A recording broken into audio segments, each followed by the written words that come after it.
Hello, hello, hello. Bidemi, welcome. Elizabeth Ali, nice to see you today. Rochelle White, you are the first one today again. Almost missed you. Innocent Magaji. Bonsoir, bonsoir.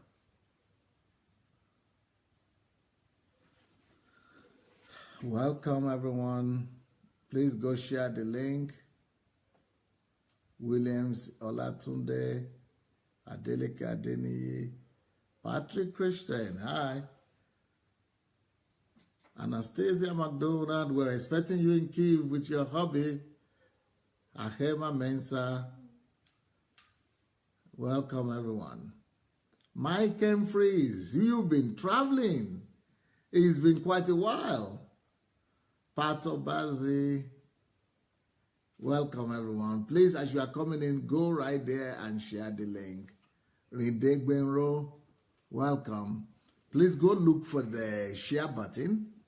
Emmanuel Stephen, go share the link, please. Go look for the share button. It should be somewhere under the video. Go share the link, please. Okay, Babatunde, Bumigbenro, husband and wife, you are there.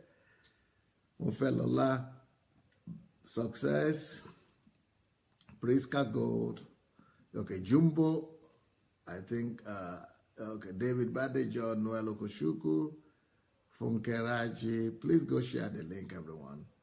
Evans is here, McDonald, Theophilus Muiwa, welcome everyone, let's go share the link. And here comes Ben Apute with a wonderful, we just finished having a program with Ben today. What a testimony, what a testimony. Ufoma, welcome everyone. Victor Steven, welcome. Kunleade Kwekon, welcome, welcome, welcome. Well, today's meeting today is going to be on the topic of boldness, the lessons of boldness from Martin Luther King Jr. Because it takes boldness for you to be able to do what we've been telling you to do this week. And what we have been talking about all this week and last week is the plague of silence, that we should not be quiet. So let's see what we could learn from Martin Luther King concerning this topic that we have been examining. And he is one of the boldest people who ever walked the surface of the earth. And he has a whole theology, a whole philosophy about it. And his philosophy needs to be adopted by all of us. We need to learn from the best. We need to learn from the gladiators. And one of the gladiators of our age and time is Martin Luther King Jr. Martin Luther King Jr. is not just a gladiator politically. It was a gladiator socially, a champion of civil rights, a prophet of the Almighty God. I'm sure this man is a gladiator in heaven as well. Giant is a giant that is capable of teaching us how we should live to make a difference in our world. If you want to live to make a difference in your world, if there is any one single person that you could study, that you could learn from, it will be Martin Luther King Jr. Martin Luther King Jr. single-handedly, with a lot of his colleagues, went ahead and overthrew the America that used to be to the America that we now know today. It's not easy. It was not an easy fight, but he had to pay the ultimate price, the price of his life for it. But before he gave his life for the change that we are experiencing today, he saw the promised land.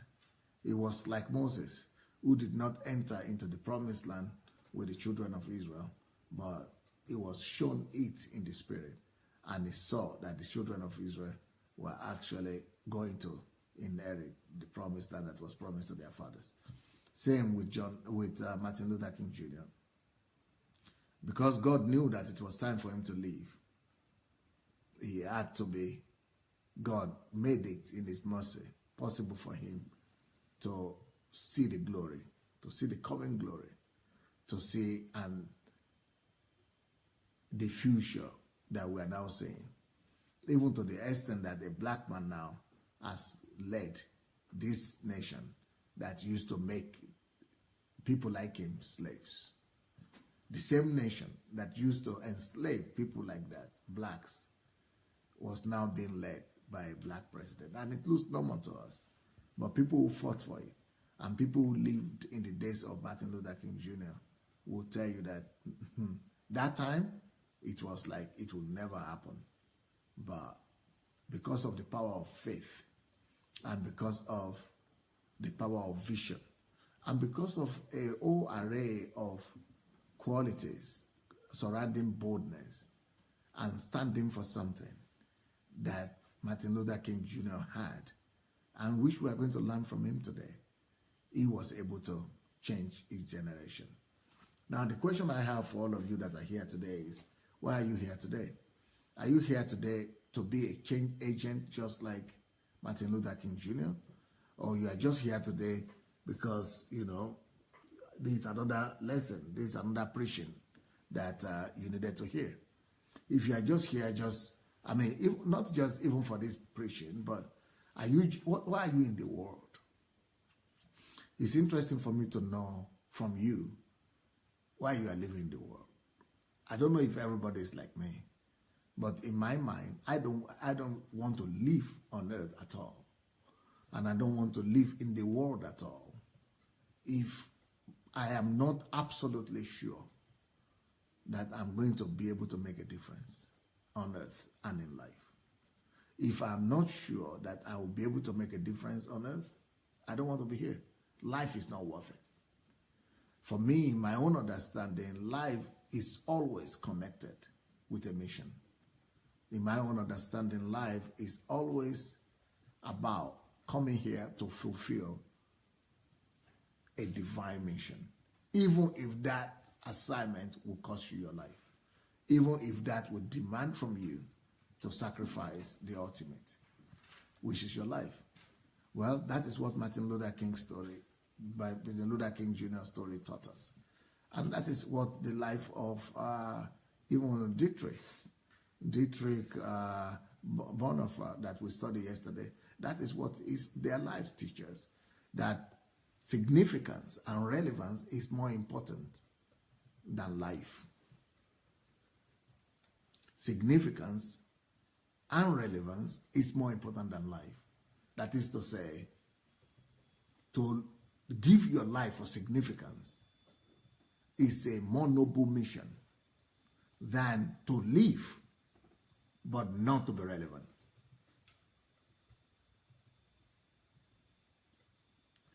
That is, it is always more profitable to die, to rather die, than to just exist.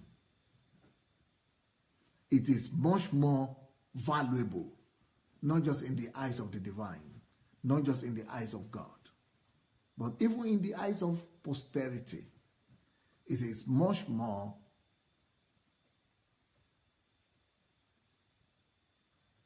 honorable to die for a worthy cause than to live a gray life that is not going to be remembered and that does not bring any significance to the very existence, to the very world that you are living in. So people like Dietrich Bonhoeffer, people like that, you know, like we had yesterday, he died in the concentration camp, and he died 2 weeks before the war ended, before the Second World War ended. He died in Hitler's concentration camp. But he had been able to release to the world many of his work and quotations and his beliefs. But he had not just successfully spoken. He had not just spoken. But thanks to his death, even though when he was alive, only few people knew him. And mostly people who knew him were just theologians like him and Christians. But when he walked the walk, when he actually went back to Germany and suffered with the people, and he had a choice not to do that. But when he actually went back, suffered in the concentration camp, and actually gave his life to prove that he believes in what he said, yes, that is what made him to be of significance. That is what made people to know that, yes, he meant what he was talking about. It was not just talking.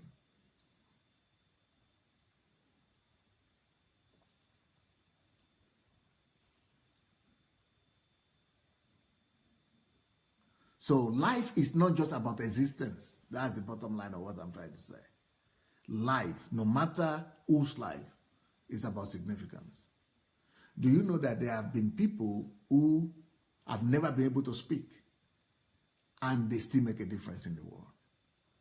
Do you know that there are people who cannot even walk and they are still able to make a difference in the world? So life is about significance. Life is not worth living at all if it doesn't have it, if it doesn't bring any relevance and significance with it. Because that would mean that God is not a God of purpose. But God is absolutely a God of purpose that plans everything with a purpose. So if there are some people that are supposed to come to the world and they are just supposed to be here and not make a difference, that means that God just can be a waste. God can just be a waster, just to waste his materials, his resources on them and just send them here. It means that God is a time waster. It means that God doesn't have a goal. God is always having a goal. Someone is writing, Susanna, people's journey is different. Not everybody is privileged to know the Lord from an early age. So, of course, you, Pastor Sunday, are ahead of many of us in many areas. Many of us need to still learn what you already know. Oh, yeah, we always have to learn. Even if you knew the Lord from 5 years old, even if you knew the Lord from early age, that doesn't mean that you are going to live a life of significance. You think that it's only Pastor Sunday who knew the Lord from young age? Ooh, no. Before Pastor Sunday, there were millions of people who knew the Lord from young age. And after Pastor Sunday, there are still millions of people who knew the Lord from young age. I don't think you have been watching my program, the Kingdom Fruits. Go to my YouTube page and check out the Kingdom Fruits. You will see that people have been going to church for 30 years from young age, earlier than me. People have been going to church for 20 years, 15 years, and they didn't have a love of significance. Because it's not just about, I wait, God makes something out of me. No, it's all about what you know. It's all about the principles that you discover and the things that you know. So to know the Lord is not enough, my dear. Many people know the Lord, but that doesn't make them anything, But they need to know what they need to know to make them become who they need to become. So that's why we are learning. All of us have to learn. If you know the Lord from a young age and you don't learn, you don't discover the things that you need to discover, you will remain there. You will remain there. So anyway, the reason for what I'm saying is that I'm saying we all need to learn from Martin Luther King Jr. And what are the things that we need to learn from him? We need to learn from him what made him who he is. By the way, one of the principles that will always help you in life, if you really want to make a difference in your life, is remember this principle. Anytime you see somebody who is successful, or who has been able to do what you have not been able to do. Anytime you see people who have achievements that you don't have or that you couldn't even dream about, who have tremendous results, don't just sit down there and say, well, yeah, they are lucky they went to a good school. Oh, yeah, well, I understand. It's because they were born in the right country. Oh, yeah, you can understand because, yeah, he was born in a Christian home. Oh, yeah, he got born again early. Yeah, okay, why not? He has to be successful, yes. He was not born in a communist country like me. Oh, yeah, he was not born in Africa like myself. He was born in England. Oh, yeah, why not? He has to become that successful because of this, because of that. No, that's not the right approach. The right approach is this. You must always remember that when anybody attains any height, any success, any achievement that is not ordinary, that is tremendous, that is out of the order for everybody, that nobody else is doing, or that only few people are doing, remember this. It is only because there are some secrets that that individual has discovered that is not known to others. There are some secrets. Behind every great achievement are great secrets. Behind every great success are great secrets. So the right attitude to have is to have that at the back of your mind and say, okay, behind every great success are great secrets. I want to get behind those secrets. I want to discover them.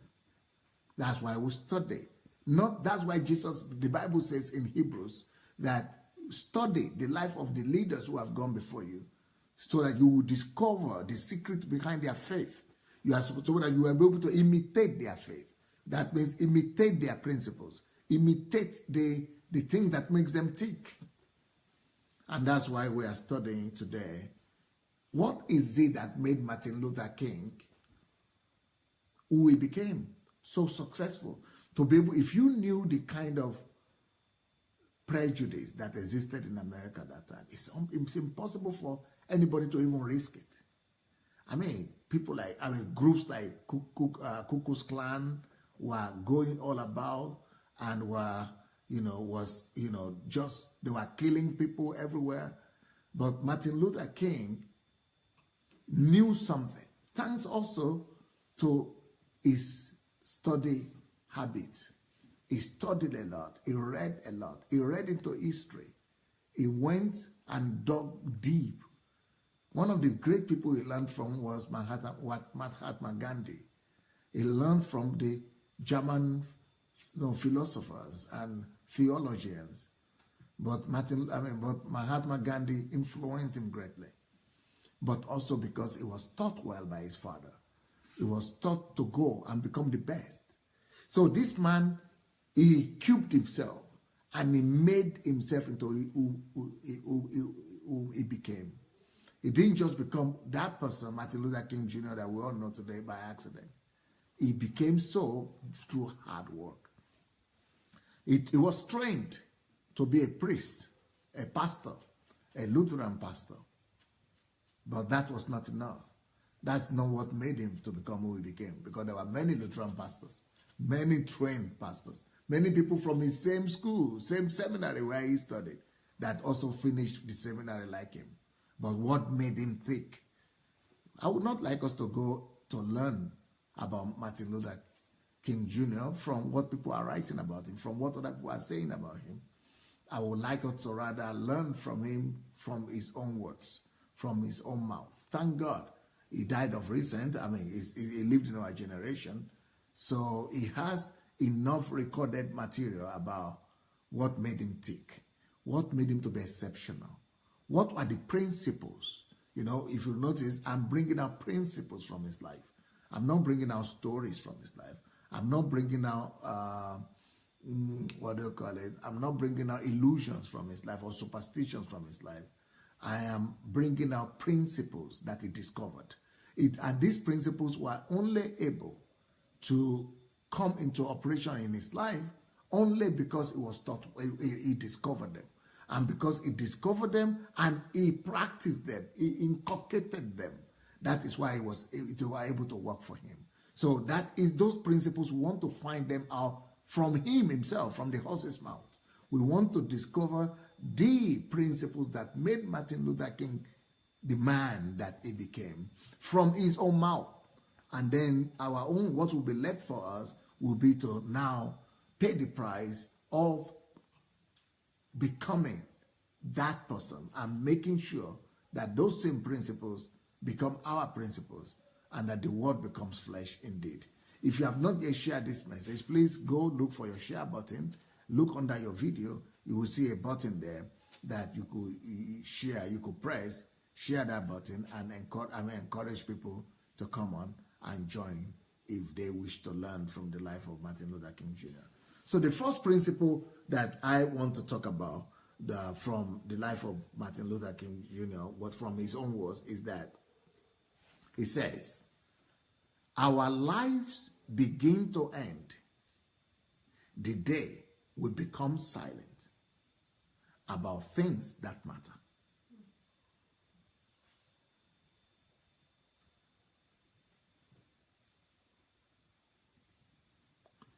my life begins to end. It was Benjamin Franklin that said that most people die at the age of 25, but they don't get buried till they are 75.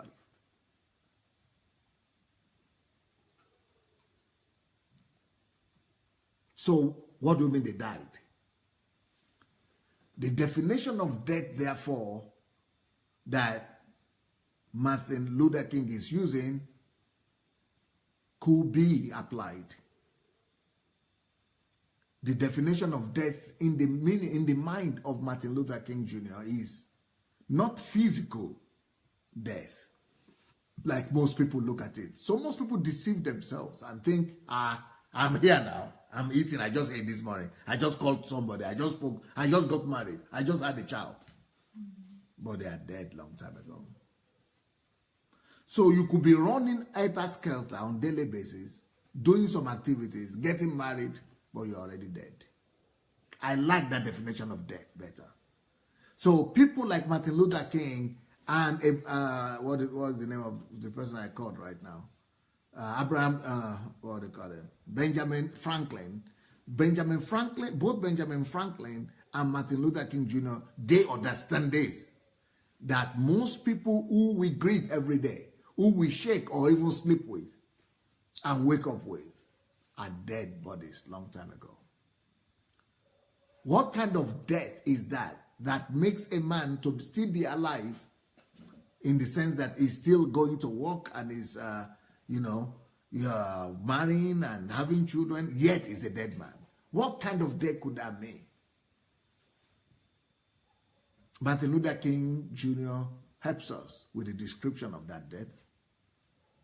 And that death is explicitly written here. And it could be the same thing for you. Look into yourself and examine yourself. Are you sure you are not dead already? Our lives, my life, begins to end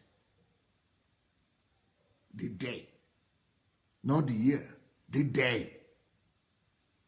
The day I become silent about things that matter.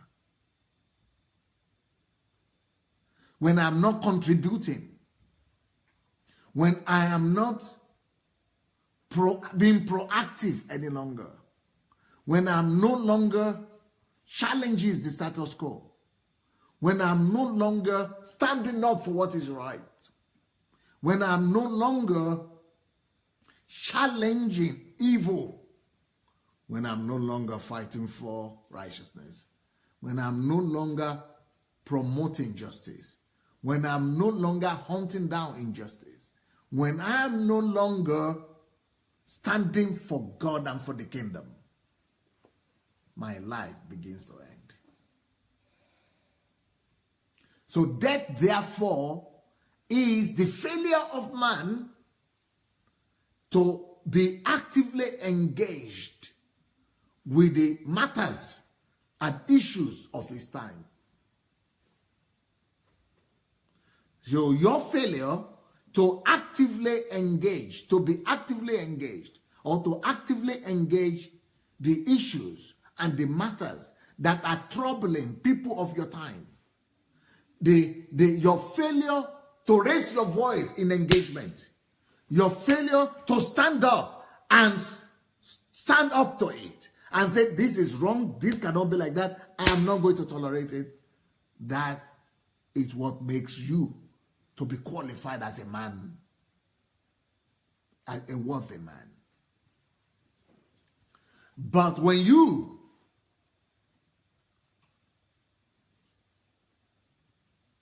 run away and say you want to preserve your life, you actually begin to die.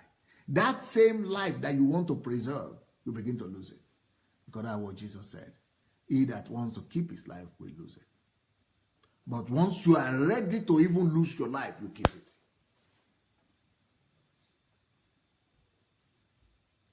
Our lives begin to end the day we become silent.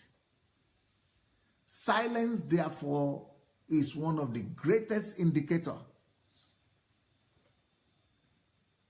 Silence, therefore, is one of the greatest indicators of if you are alive or you are your way out. One of the few means by which you could judge yourself to know if you are dead or alive is silence. I therefore want to ask all of you that are listening to me today to ask yourself, are there issues around you, in your community, in your area, that you have been silent about, that you are still silent about? Are there issues in your church, in your community, in your country, that needs for you to raise your voice and you just shut it down? Are there, like for example, I come from Africa.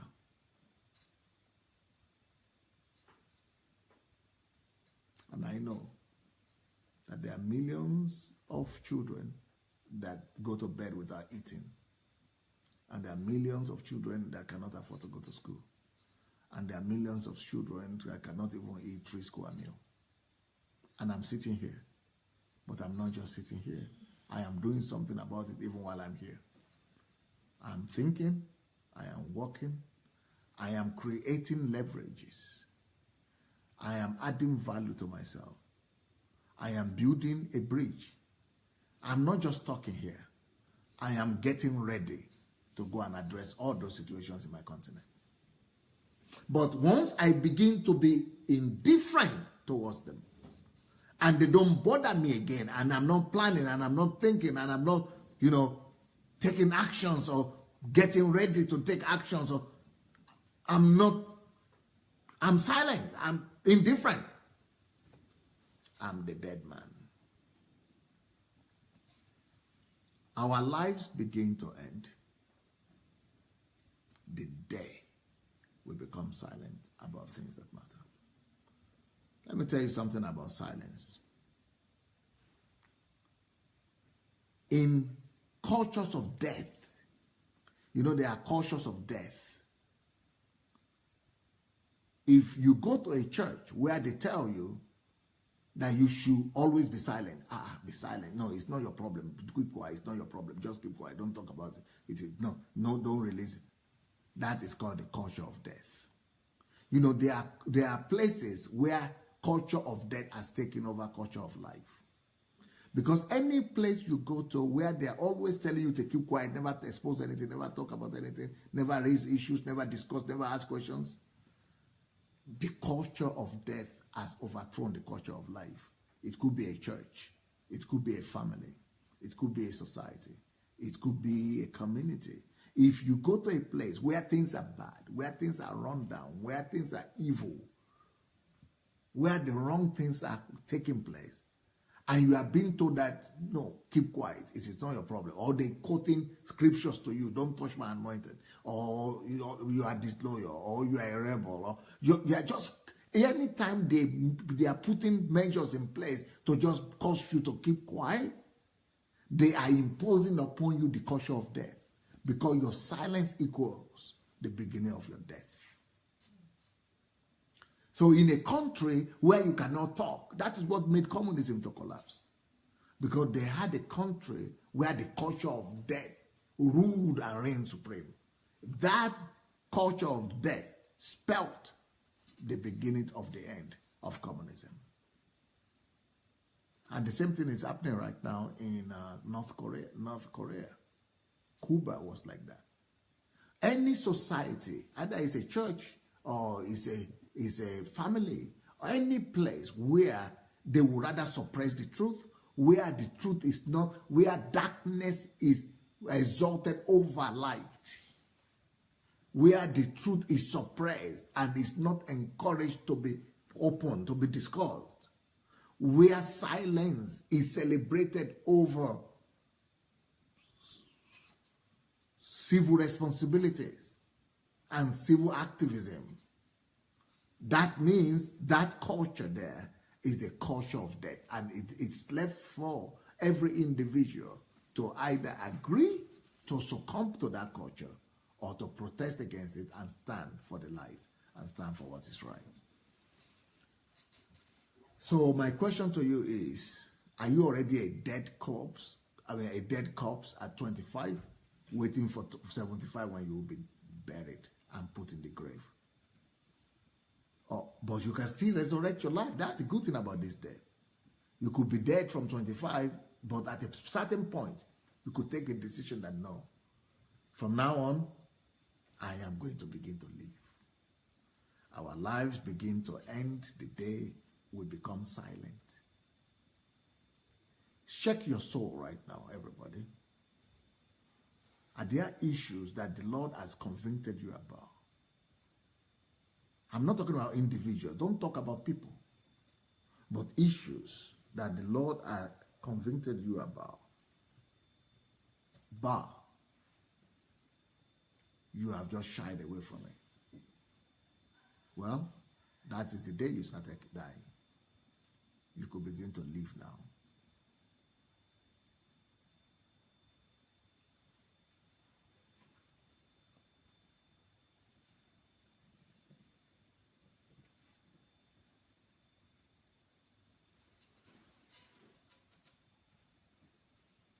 Mary Daniel says, what about the Bible verse which says that he that keepeth his mouth, keepeth his life? Give me that scripture first. When I see that scripture, then we can discuss it. That's not the way it is written, but you can still bring it. Let's talk about it. But what that scripture, by own understanding, means that it's not talking about issues. You know, somebody can just be opening his mouth and talking about anything. But right now, I'm talking about issues. And not keeping silent doesn't mean to even talk. You might not even open your mouth. So you are talking about opening mouth, talking. I'm talking about action. I'm talking about reaction. I'm talking about attitude. I'm talking about having the proactive attitude to things that are wrong. You don't necessarily need to talk, but you can still change matters. You can write, for example. You can draw, for example. You can, you can not even write or draw. You can just go and act. What matters in this case that I'm talking about is to change the status quo. So it's not just about opening mouth and talking. Okay, that's a big difference. The next quotation from Martin Luther King Jr. that blessed me and has inspired me, and that is that I believe that is supposed to be a blessing to all of you that I've chosen to use to kind of help you to develop your boldness, is this quotation here, this statement here from Martin Luther King Jr. It says, the hottest place in hell is reserved for those who remain neutral in times of great moral choice or moral conflict.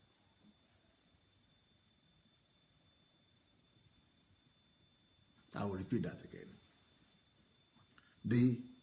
The hottest place in hell, in hell, in hell, in hell, hell is not reserved to the evildoers who are perpetrating that evil, but to those who kept quiet while that evil is taking place. And they see it and turn the other eye. The hottest place in hell is reserved to those ones, for those ones. So that idea about being neutral, or it doesn't concern me, indifference, is the quality that dehumanizes you. Neutrality at the point of, in the front of evil, dehumanizes you. You are not human again. You disqualify yourself from being called human. The hottest place in hell is reserved for those who remain neutral in times of great moral choice or conflict. Every day, we have to make a moral choice.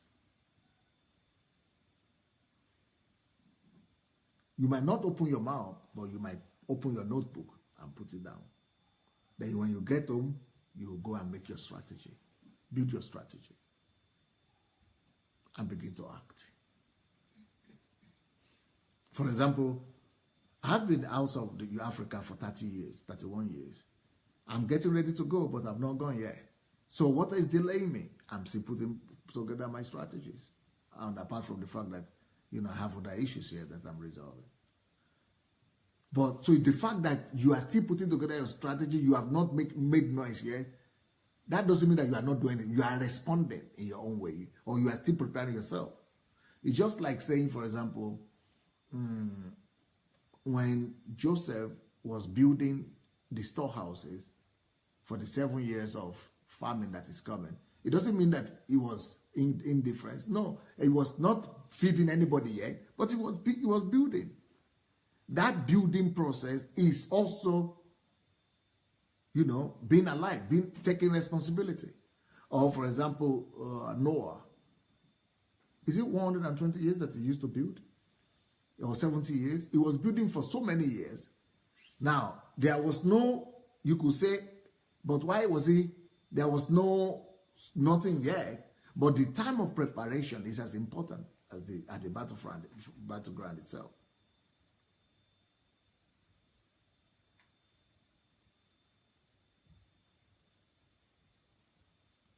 So, the hottest place in hell is reserved for those who remain neutral in times of great moral choice. The hottest, okay, is it 100 years? Noah was building for 100 years. Okay, 100 years, somebody said.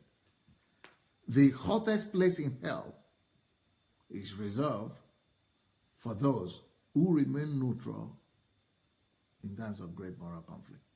Not those who are doing the evil, but those who are neutral. Not those who are perpetrating the evil in the church, but those who see it and could talk and refuse to talk. Hellfire is waiting for them. Those are serious words. I have another idea.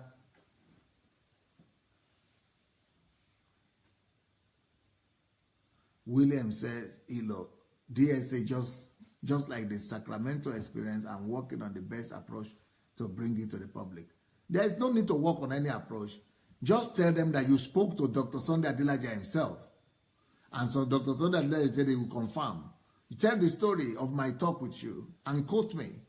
And if they are doubting, let them write me. And I will confirm for them. Write an article or do an interview, do a video yourself. Tell the story.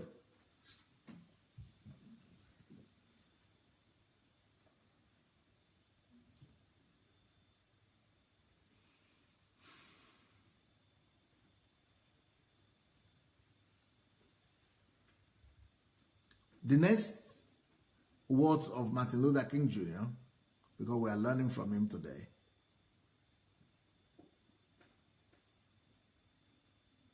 Edwin said, wow, DSA is stirring up the lion inside of me. Oh. Well, if it will take so long, then it's worth it.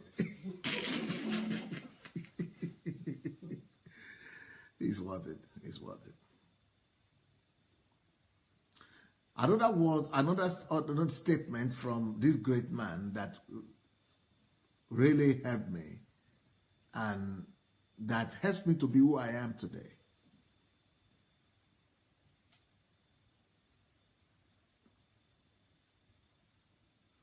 Is the statement that says,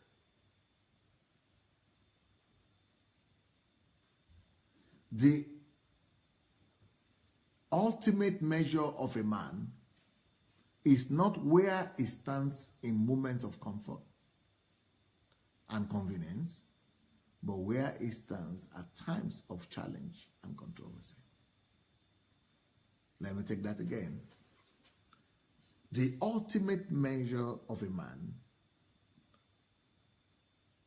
is not where he stands in moments of peace, comfort, and convenience, but where he stands at times of challenge and controversy. So if you are the type that runs away from controversy and challenges, you don't have a measure as a man. That's what I say. You dehumanize yourself. You are not a human being. You carry the body of a human being, but you are not yet.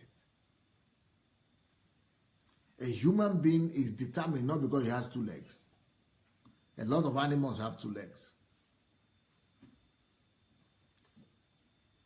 The measure of a human being is not because you have voice. You think animals don't have voice? All of them speak all kinds of languages. Your measure as a man is in your moral choices and in your power of willpower. What are you directing it to? Like it says here, the ultimate measure of a man is about his choices. What do you choose to do? Where do you choose to stand? If you stand for what is right, okay, Noah built actually for 120 years. You are right, Emmanuel. Emmanuel Stephen is the one who is right. I remember now. It's 120 years that he was building the ark. Yeah. So I was wrong. I was right initially, that is. So,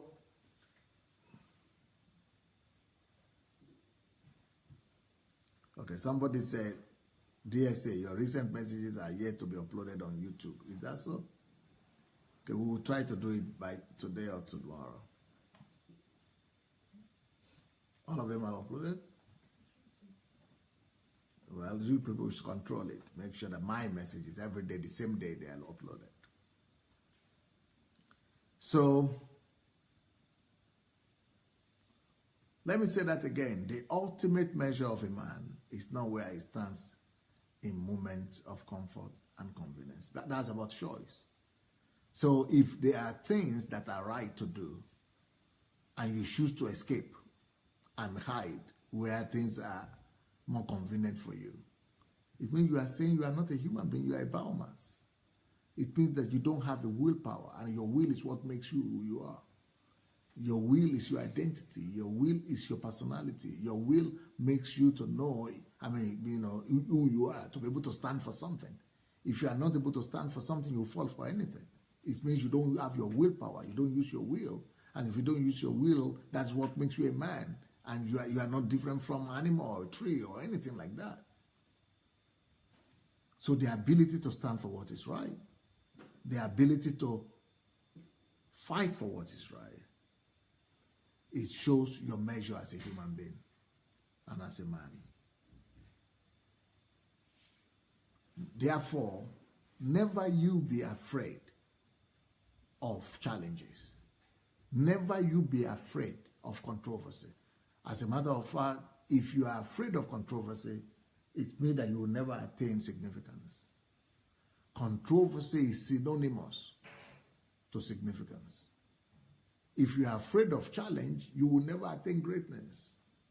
For greatness is the subtotal amount of challenges that you have that you've been able to surmount. So there is just no way for you to say you want to be great and not embrace challenges. There is also no way for you to say you want to be famous without controversy.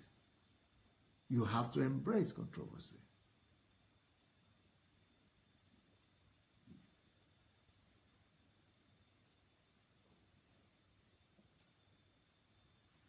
Olusegun Folabi is saying, DSA, I sincerely wish you start a church in Nigeria. People really need someone like you there. Yeah, I want to go to Nigeria for sure, but I'm not just interested in church right now because too many people are doing churches. I don't want them to make mistake and think we are the same. But that's number one. Number two, I would not start a church until God instructs me to do that. But one thing I can assure you is this: the people I will raise, people who are my disciples, they will do it, even if I don't do it. We will raise new generation of pastors who will be taught well on how to do the church in the kingdom way. So the ultimate measure of a man is not where he stands in moments of comfort and convenience, but where he stands at times of challenge and controversy. That means never run away from challenges and never hide away from controversy. Stand where it is right. If it is right to stand in the midst of controversy, stand there. If it is right to stand in the midst of challenges, stand there. But if it is also right to stand in the midst of comfort, that's where you should stand. If it is right thing to do to stand in the midst of convenience, stand there. Just do what is right. Stand with the truth no matter what.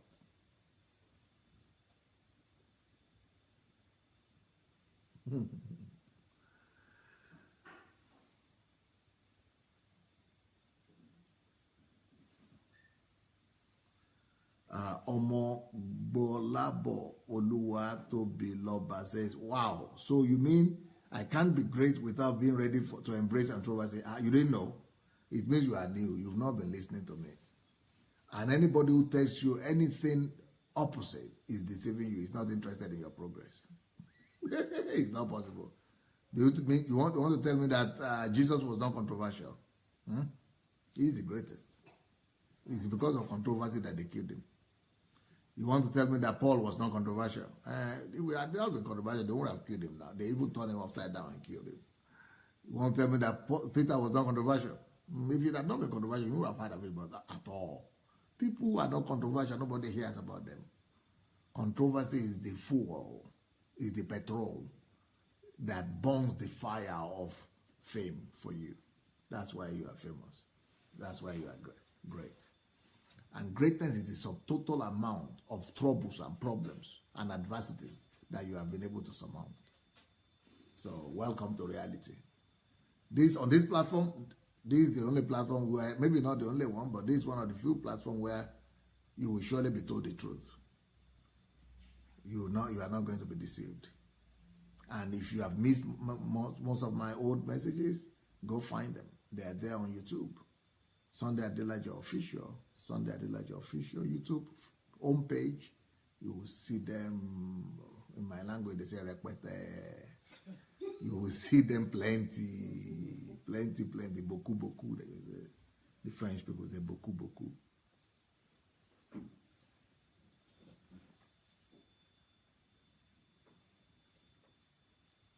Okay. Please go share the message. Go share the message. If you're here, go find a way to share it. Go share it. Next point that I want to mention and remember about Martin Luther King Jr. is a wonderful statement. It says, the ultimate tragedy is not the oppression and cruelty by the bad people. This falls right in line with some of the things we have been talking about since last week. The ultimate tragedy is not the oppression and cruelty by the bad people, but the silence over their actions by the good people. So again, you see that silence is one thing you have to totally hate. Not silence in the sense of exposing people, but exposing evil. Not silence about talking bad or backbiting, but about talking about what is wrong and uprooting and fighting to uproot it. So you should never be on the side of the wrong, on the side of evil, on the side of the oppressor.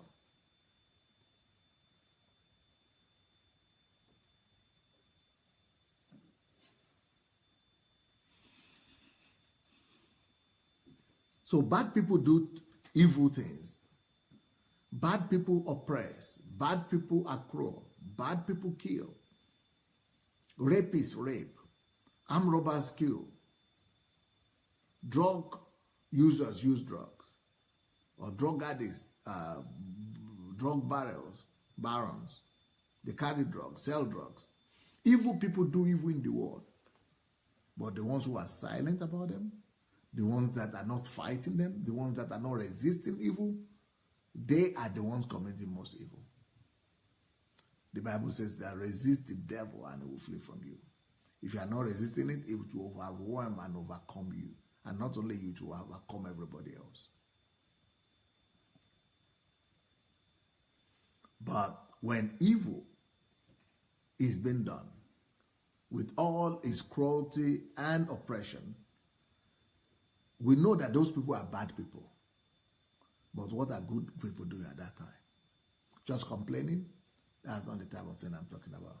Just murmuring? That's not the kind of thing I'm talking about.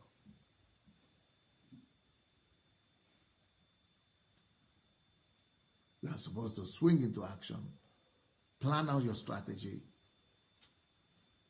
and move against evil.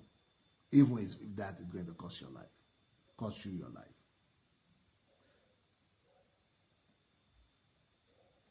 So, the ultimate tragedy is not the oppression and cruelty that is happening in the world, but the people who are quiet about them. Now, that is why I started my program that is called Kingdom Fruits. Why? Because when all the evil things are happening in the society, and we are keeping all the good people in the church, hoarding them, like in prison yard, and we are telling them that don't go, that place is bad, the politics, evil is happening there, come to church, don't go there. What we are doing basically is that we are actually those good ones who are not just quiet and silent over all the evil that are happening. We are actually keeping the good people away from being able to interfere and being able to stop and intervene in the evil that is happening. So therefore, in this kind of case, the greatest evil and the greatest strategy is the church that preaches that kind of doctrine. The church that preaches that darkness is too dark, don't go there. The church that preaches that discotheque, casino, politics are evil. They are darkness places. Don't go there. They are more evil than the evil people who are perpetrating those things. So that doctrine of just being in the four walls of the church to serve God in the church, that doctrine of making people to remain in the pews of the church and not being released and being sent forth to confront the evil and to subdue evil, that kind of church is a collaborator church, collaborator with evil.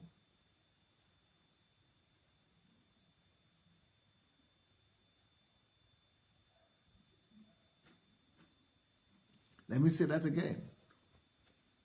Like, for example,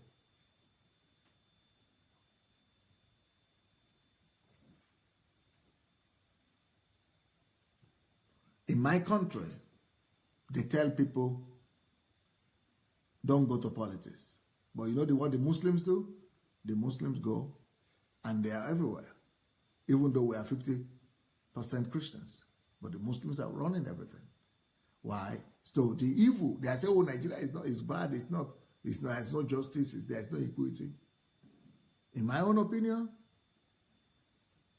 the most evil are those pastors who have preached that Christians shouldn't go to politics. Stop blaming the Muslims. They want to Islamize, they want to do this, they don't want us to study the Bible, they don't want.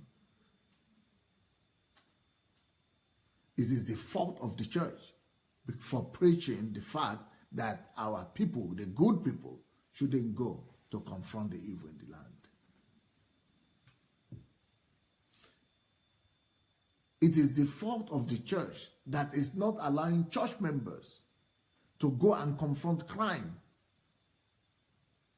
That's why the crime is prevalent, or kidnapping or anything like that. real faith, real Christianity will say, no, we are the light carriers. We carry light. It's not light that should be hiding from darkness. It is darkness that's supposed to be hiding from light. So anytime the good people who are supposed to be the light begin to run away from darkness, they are worse than that darkness they are running away from. Anytime the good people who are supposed to represent the salt and the light of the society are running away from the darkness and from the soup or from the society that they are supposed to go and bring salt to and bring light to, they are the greatest. They are the ones to blame. They commit even more crime, more worse crimes than those other ones who are already there.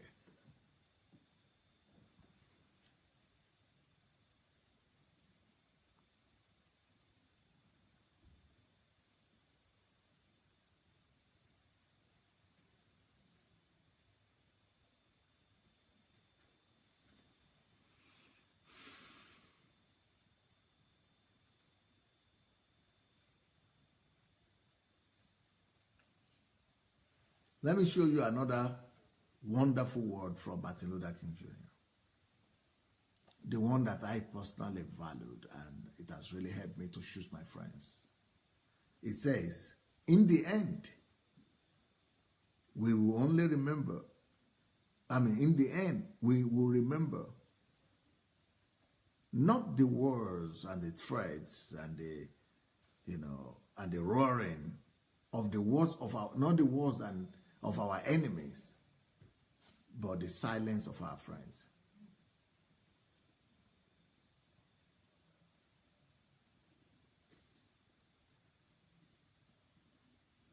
Let me say that again. In the end, we will remember not the words of our enemies. Let our enemies say anything they want to say. Enemies, that's why they are enemies now. They hate us. So let them do any evil they want to do. Let them do that. Let them say anything they want to say. But when people say they are your friends, keep quiet also. You better be careful. Did you have friends in the first place? Maybe those are not friends.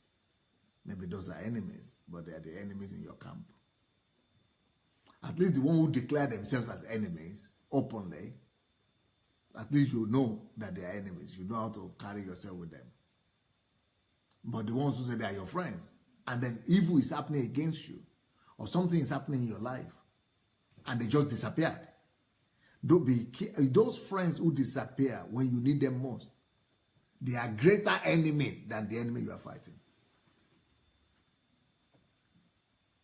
Once I started going through trials, and I read this scripture, and I read this quotation, I just knew it was right. When your friends cannot stand by you in whatsoever you are going through, you know they were never your friends. They were taking advantage of you. You know, there is another quotation that says that your friends, they don't ever need explanations. Anybody that is asking for explanation, because if they are your friends, they love you anyway. Even if you did it or you didn't do it, or they love you and they support you and they will always protect you and be on your side. Those are your own people. But the ones that just go under the water and disappear, and they say you are still thinking they are your friends. No, they are not your friends. They are people who are hanging around you because of what they're getting from you.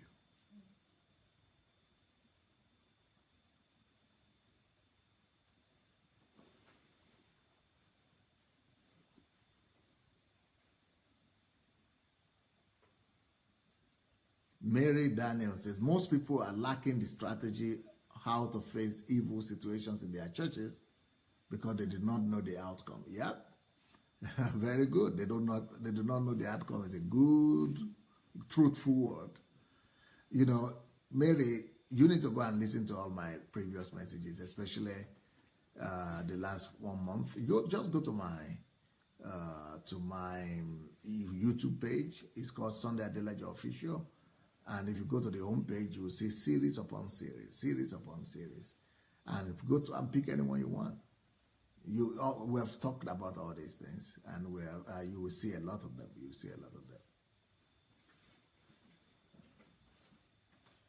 In the end, we will remember not the words of our enemies. What does that mean? It means that the words of the enemy will disappear. You will not even remember, because you know they are your enemy. You not even remember.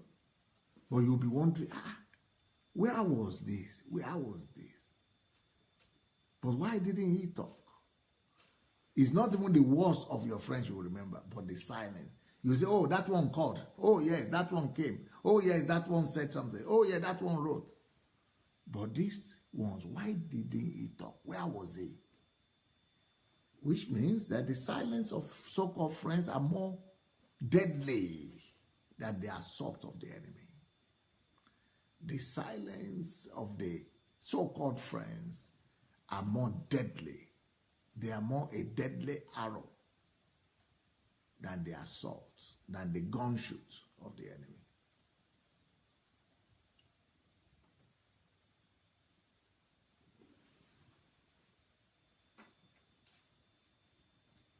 Let me read you a few more passages like this, a few more statements from Martin Luther King Jr.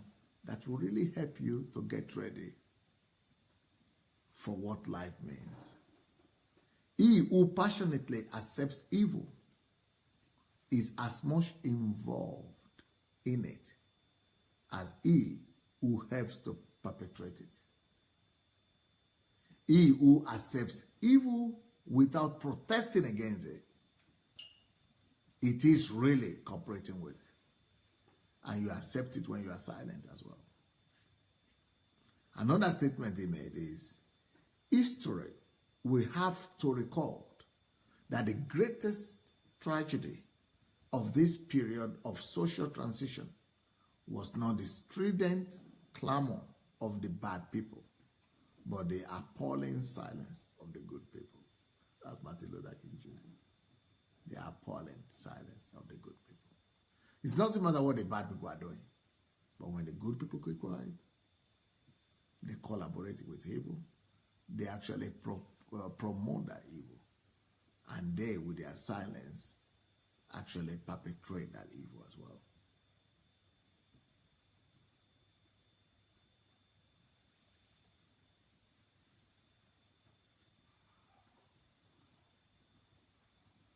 And the reason why most of us don't act is in this last quote that I'm going to quote from Martin Luther King Jr.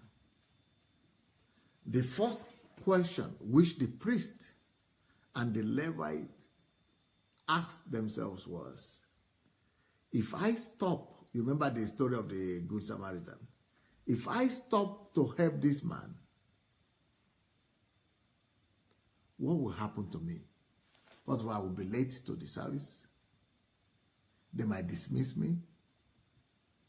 My money will go. I will not be able to feed my family. And I will no money for transport to go back. It's all about me, egocentrism. If I stop to help this man, I will be late or I will be distracted. I was supposed to be going there. How many hours would the hospital take? I don't know. I might not even be able to call. Self-preservation, egocentrism is what is helping us. I mean, it's what is hindering us from becoming a real man. Man that God respects. Man that lives for ages and generations to come. So the first question which the priest and the Levite asked was, if I stop to help this man, what will happen to me? But the Good Samaritan reversed the question. If I do not stop to help this man, what will happen to him?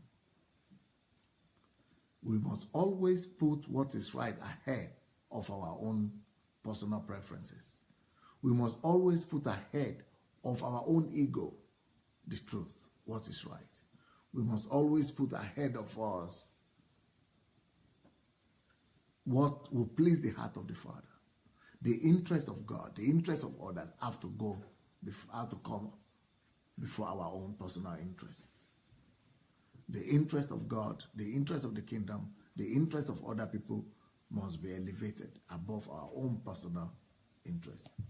If we do the opposite, we are egocentric, and egocentrism will always put us in the wrong side of the table.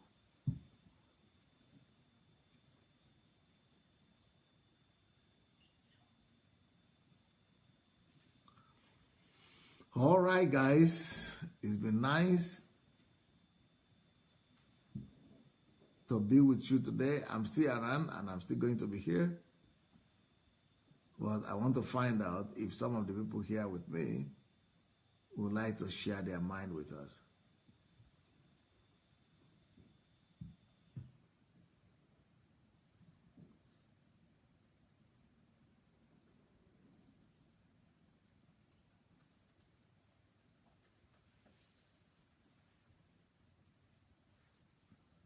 Okay, Doris is asking Jomani, as a pastor, sir, who will you count as a friend amongst the two?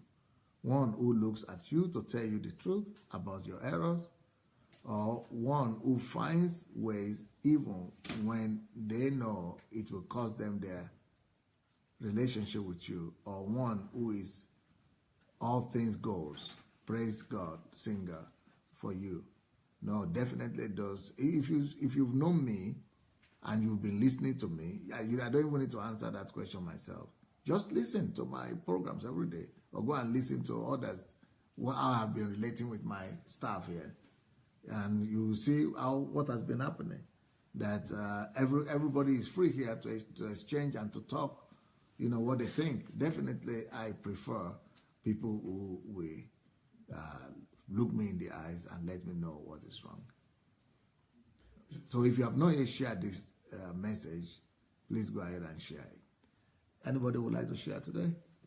Please, ID is the first one. Please come on.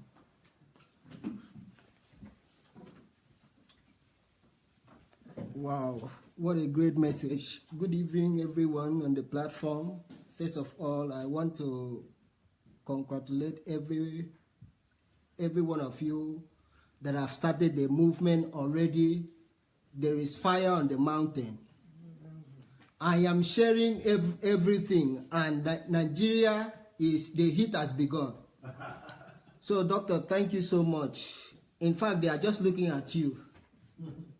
They don't know that you are raising many sons. That by the time we start to unleash what has been put in us, all those big cathedrals will be empty. I have a dream that one day Nigeria will be free from every religious manipulation, and sons and daughters of God will be released for them to pursue their calling and their destiny. I have a dream that one day Africa will be free from every religious enslavement. Yes. I have a dream that one day Africa will be free from having church in every street. Where there are no schools. Where there are no schools, no libraries. Into Africa that we will have libraries and schools and teaching centers in every street. Yes. I have a dream that one day African sons and daughters will not travel abroad to go and seek for education, but our education in Nigeria and in Africa will be sufficient enough. I have a dream that one day we will we will not be going to morning prayers before we go to work. Yeah. But as well, we will go to make some research, yeah, and have personal relationship with our Maker before we go to church, before we go for our work and businesses. I have a dream that our hospitals, our libraries will be in a perfect form. I have a dream that one day our government will wake up to confiscate every buildings and we use it for schools for less privilege. I believe that dream. And that time is now that everybody should wake up. For you who are on the platform, you are not yet wake up. I charge you that this is the time for you to start. If you can write, write. If you can speak, speak. Amen. If you can crawl, crawl. In anything you are doing, make sure there is movement. Make sure that you are making our oppressor know that they are enslaving us. I have a dream that one day we are free and the time for our freedom is now. Yes. The sons of God are free. Yes. And we are free. And we are crying freedom at last. Yes. Freedom has come. Today is the day of freedom. Yes. And we are free at last. Hallelujah. I celebrate everyone on the platform. I love you, everyone. Thank you, my mentor. Martin Luther King Jr. today. Wonderful. Great speech. Great speech. Any other person want to talk? Okay. I did not finish it. Hello, everyone. I settled everything. Hello, everyone. I was just thinking about this and thinking about it in terms of, we're talking about talking and keeping quiet, but we don't only keep quiet when we don't speak. Also, when we don't do the right things, we're not keeping quiet. When we're not fulfilling, we're keeping quiet. When we're not fulfilling our purpose, we're keeping quiet. When we're not running to our purpose and pursuing our purpose, we're keeping quiet, because all this is part of silence. When we're just sitting in our comfort zone and doing the things that pleases us only, we're keeping quiet. So I just want to mention that it's not just about speech of an action that is wrong, but it's also the action that is not even being created yet. It is new, the purpose that God has put in you, or the actions of you creating something that you are not creating out of laziness, out of nonchalantness, out of ignorance. Just even being in ignorance is keeping quiet, because we all have a duty of care to this world. We have a duty of care to our community. We have a duty of care to our family. So not doing all the right things that we're supposed to and pursuing our purpose and doing everything in our power just to get out of the comfort zone and do what needs to be done is keeping quiet. So this is really something that I need to say to myself. So I'm not just saying it to everyone out there. I'm actually saying it to myself as well. So please let us not keep quiet in many areas, in every areas of our lives, even accepting something that is wrong just because you don't want to rock the boat. We've spoken about that before. It's wrong. What is wrong is wrong. So this one is really about purpose, about taking action, about you creating that product, about utilizing your time well. If you're not spending your time well and you're not converting, you're keeping quiet. If you're not being proactive in an action, you're keeping quiet. If you're not helping your neighbor or helping somebody out there, you're keeping quiet. If you're going to church and other people are suffering and you're doing just playing house and playing church, you're keeping quiet. So consider everything that makes you keep quiet, not just words, but your actions as well keep you quiet. So thank you.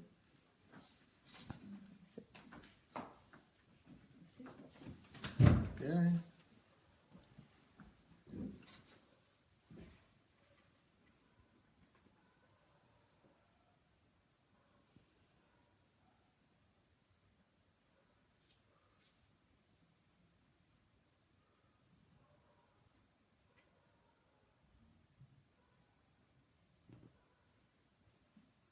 Jomani Dory says, fire on the mountain. Yes. And I can't wait for it to start to burn. There is fire on the mountain and the churches have no choice but to conform. Great speech ID. Ojelabi said that. Oji Muda said, ID is on fire. Right on, my brother.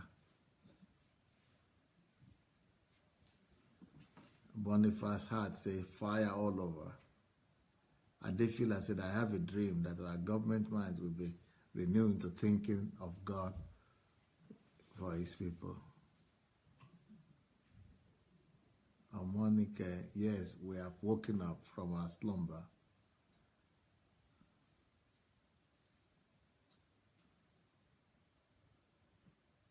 Nkiru said, Dr. ID is on fire. Afolabi, I have a dream that one day I will build a university for the less privileged. Amen. Ujimadu said, ID, my man, I love your spirit. God bless you.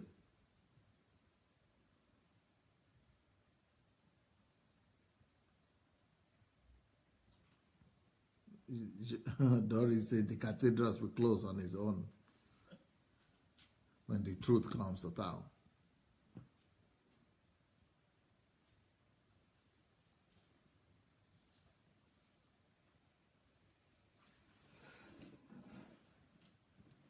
Gloria says, wow, I need to listen again. God bless you, Pastor. Dupe says, running. Jane says, I must always elevate the interest of God, the kingdom, and the people over my own interest. Yep.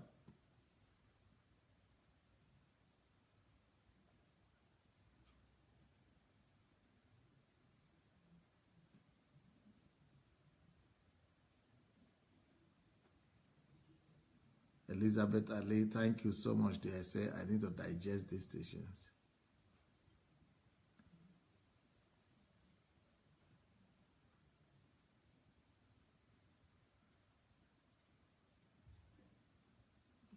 Anastasia, thank you, Dr. Sandra Adelaja. We are learning fast in these bootcamp classes.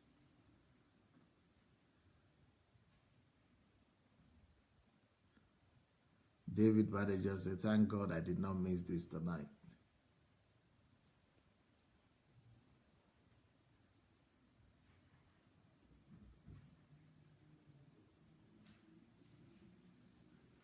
Okonko Obiajulu, word, the silence of a friend is deadlier than the arrows of an enemy. Same thing I have been writing on in the course of the week. Beautiful.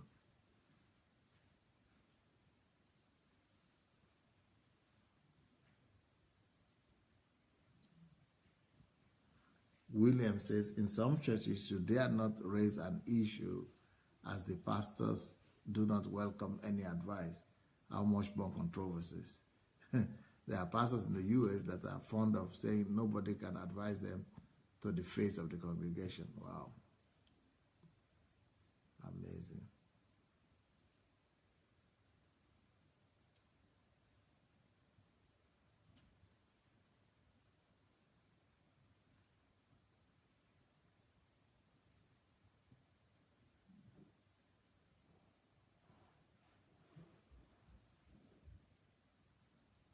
Justine says, even in Europe, most of the churches preach that politics, economy, etc. is evil. You are only somebody if you stay in the church and stay busy with the church things. Amazing.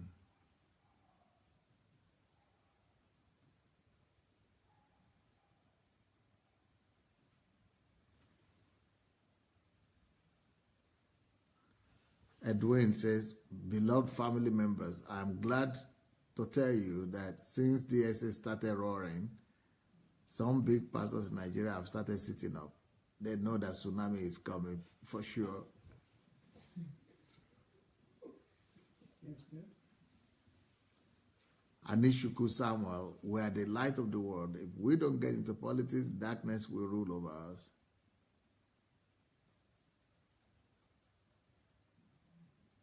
And Professor Adeleke says, unfortunately, the church puts limitations on their members' calling.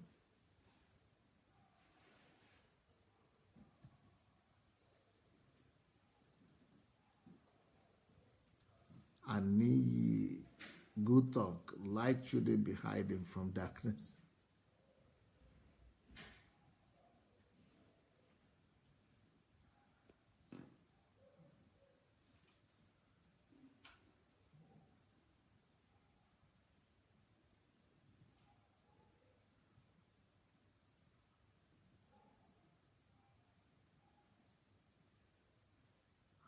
Noel Okushuku says at Shegun, one thing I also know is that I'm passionate about revolution. Yes, no one can take that away from me.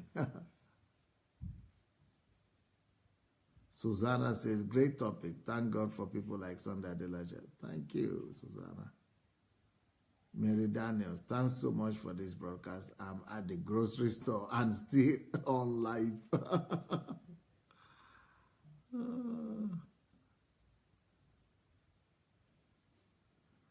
Jomani Doris, I believe the church and most pastors need a rebirth. The number of unbelieving believers in our churches are more than outside.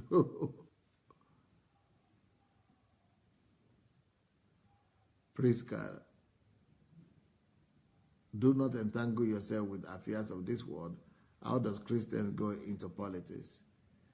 Well, when he talk about affairs of this world, he's talking about sin. He's talking about things that will take you, that will make you to be that you make. That's talking about don't fall in love with things of the world. Don't the lust of the eyes, the lust of the flesh, the pride of life.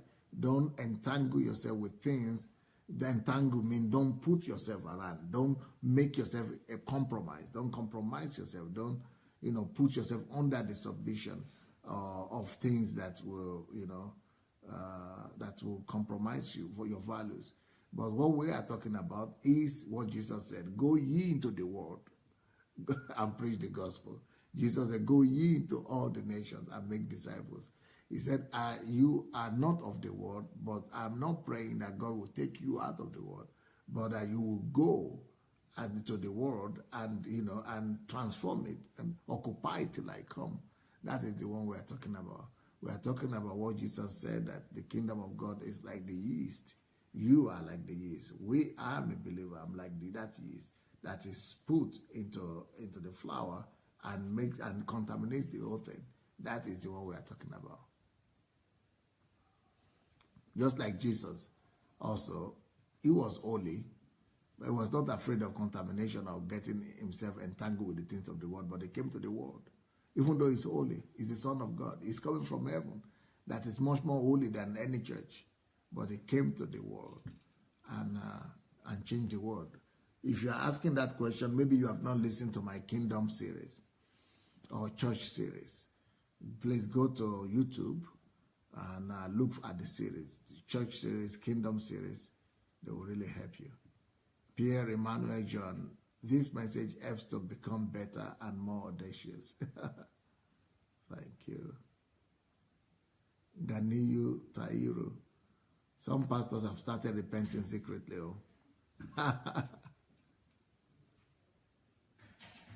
Pierre said, thanks for the message. It helps me to change for the better. Olusegun said, no more quietness, no more silence. The time for the revolution is now. Yep. All the other greetings are from Iowa.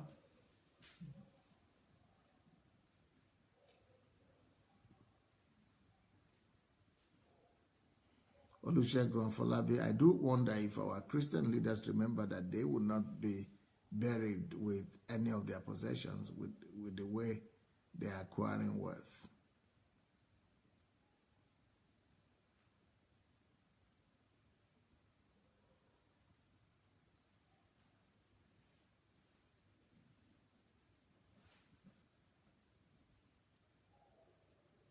Justina says, well done, Pastor. We need only few of you to turn the world around. Thank you.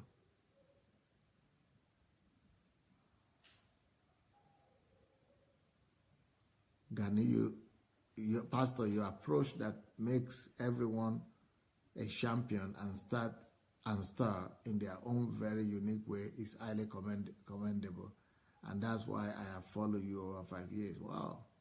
You have been of immense blessing, sir. Thank you. Okay, thank you, everyone. It's been nice being with you.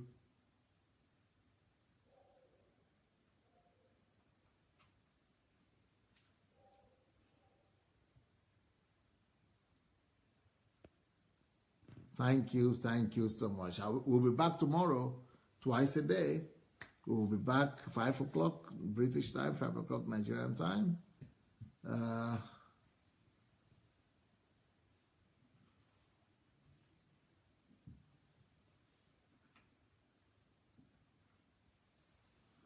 And then 7 p.m. 7 p.m. tomorrow, 7 p.m. Nigerian time, and 7 p.m. British time. And also, of course, 12 noon Eastern time in America, and then 2 p.m. Eastern time in America. Thank you, everyone. Have a wonderful evening. And happy birthday to you, Mayowa. Everybody is greeting you here. Blessings. Bye.